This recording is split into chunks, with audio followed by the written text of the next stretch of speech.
যদি আমাদের সমাজে আমাদের মধ্যে চলে আসে, এখানেও বরকত চলে আসে। যেখানেই কোরআন যাবে সেখানে বরকত যাবে।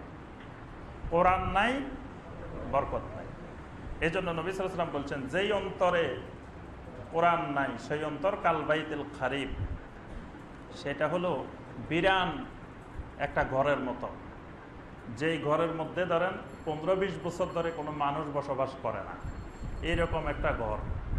ওই ঘরের মধ্যে সাপ ঢুকে, বিচ্ছু ঢুকে, কত রকমের জন্তু জানোয়ার ঢুকে বসে থাকে।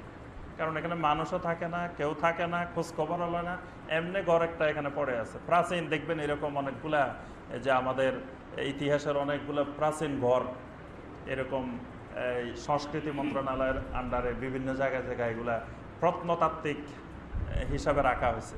তো ওখানে দেখবেন যে যদি এটা পরিষ্কার পরিচ্ছন্ন না করা হয়, ওখানে যদি তত্ত্বাবধান না করা হয়, এমনি যদি পড়ে থাকে, তো সকল সাপের কারখানা, সাপ সেখানে ঢুকবে, বিভিন্ন হিংস্র জন্তু জানোয়ার ঢুকে বসে থাকবে।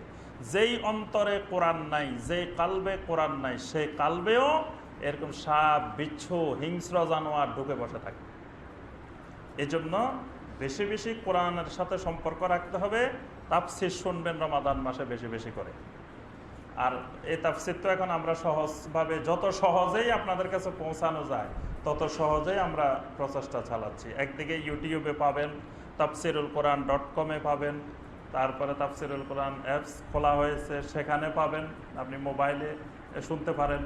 তারপরে আমরা তাফসির লাইভ সম্প্রচার করি, এটার মাধ্যমে শুনতে পারেন। বিভিন্ন উপায়ে সহজভাবে যাতে আল্লাহর বান্দাদের কাছে আল্লাহর কোরআন পৌঁছে। এটা আমাদের কারো কারামতিও না, কোনো বুজুর্গিও না।